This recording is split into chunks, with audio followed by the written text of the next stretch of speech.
प्यारे बच्चों, इस वीडियो में हम आपको कविता उत्साह के विषय में बताएंगे। उससे पहले उत्साह के रचयिता सूर्यकांत त्रिपाठी निराला के विषय में जानकारी देंगे। आपके पाठ्यक्रम में उत्साह कविता के साथ साथ इन्हीं के द्वारा रचित अट नहीं रही है कविता भी शामिल की गई है। तो आइए सबसे पहले हम देखते हैं सूर्यकांत त्रिपाठी निराला के विषय में। तो उनका जन्म जो है सन 1899 में हुआ। बंगाल के महिषादल नामक स्थान पर हुआ। मृत्यु सन 1961 में हुई। इनका निवास स्थान उत्तर प्रदेश के उन्नाव जिले में गढ़ाकोला नामक स्थान रहा। इन्होंने 9वीं तक शिक्षा प्राप्त की। इसका मतलब बहुत ज़्यादा शिक्षा प्राप्त नहीं की, कक्षा 9वीं तक की शिक्षा प्राप्त की। स्वाध्याय से संस्कृत, बांग्ला और अंग्रेजी भाषा का ज्ञान भी प्राप्त किया। स्वाध्याय का अर्थ है खुद अध्ययन करके। उन्होंने 3 भाषाओं संस्कृत, बांग्ला और अंग्रेजी भाषा का ज्ञान प्राप्त किया। संगीत तथा दर्शन शास्त्र का भी गहन अध्ययन किया।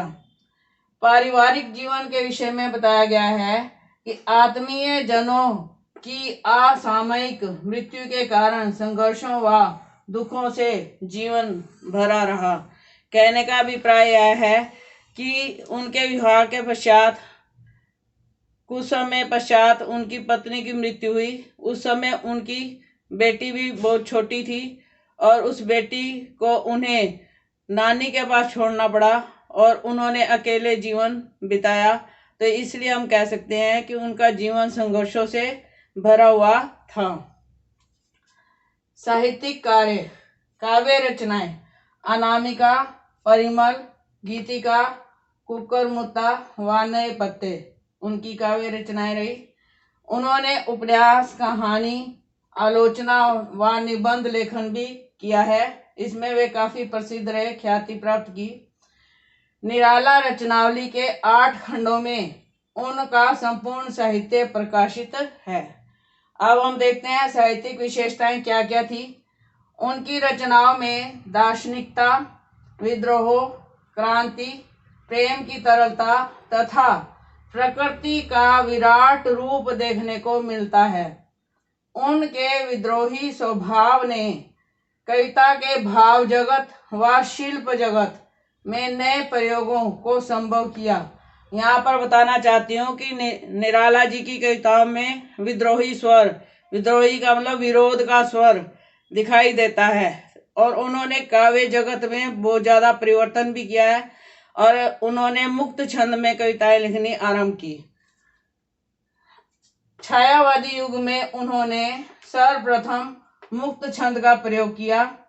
उनकी कविताओं में शोषित, उपेक्षित, पीड़ित और प्रताड़ित जनों के प्रति गहरी सहानुभूति दिखाई देती है। उनके लेखन का प्रमुख विषय बादल भी रहे हैं। तो जैसा कि अभी मैंने बताया कि आपके पाठ्यक्रम में 2 कविताएं शामिल हैं, उत्साह और अट नहीं रही है। पहले हम उत्साह कविता का परिचय देंगे। तो उत्साह कविता में उन्होंने क्या कहा है? उत्साह का अर्थ क्या है? उत्साह का अर्थ है जोश। वे किस में जोश लाना चाहते थे? वे बादलों में जोश लाना चाहते हैं। यह एक आह्वान गीत है। आह्वान गीत का अर्थ होता है जब हम किसी को आमंत्रित करते हैं। तो इस कविता में कवि ने बादलों को आमंत्रित किया है। अब आमंत्रित करने के पश्चात वे बादलों से चाहते क्या हैं? वे बादलों को गरजने के लिए कहते हैं, सारे आकाश पर छा जाने के लिए कहते हैं और बादलों में क्रांति चाहते हैं। वे चाहते हैं कि बादल सारे आकाश पर छा जाएं और जैसे किसी बच्चे के छोटे छोटे सुंदर बाल हैं, ऐसे बादल आकाश पर छा जाएं और वे बादल बरसें और लोगों की पीड़ाओं को दूर करें, लोगों के कष्टों को दूर करें। अब कष्ट कौन से? गर्मी के कारण लोग बेचैन हैं, जीव जंतु बेचैन हैं, सृष्टि के सकल जन बेचैन हैं। उनकी बेचैनी तभी दूर होगी जब बादल बरसेंगे। तो यहाँ पर बादलों का जीवनदायिनी रूप है। तो कवि ने बादलों को बरसने के लिए और सृष्टि के कष्टों को दूर करने के लिए प्रेरित किया है, परंतु बादलों के साथ साथ ही कवि ने अपने साथी कवियों को भी प्रेरित किया है कि वे समाज में परिवर्तन लाने के लिए नए साहित्य की रचना करें, ऐसी कविताएं रचें जिससे समाज उन्नति के शिखर की ओर जा सके, और कवियों को भी अपने साहित्य में क्रांति लाने के लिए प्रेरित किया है। तो कवि ने यहाँ पर जहाँ बादलों के एक रूप, जीवनदायिनी रूप का वर्णन किया है, तो कहीं कहीं कवि जो है बादलों के विध्वंसकारी रूप के बारे में भी जानता है। तो बादलों में वह शक्ति जो संसार को जीवन देती है, उसके विषय में इस कविता में बताया गया है। कविता बहुत छोटी है, जिसे आप आसानी से समझ सकते हैं। तो उसके बाद हम अगली कविता करेंगे। तो हम अगली वीडियो में इस कविता का सरलार्थ करेंगे। धन्यवाद।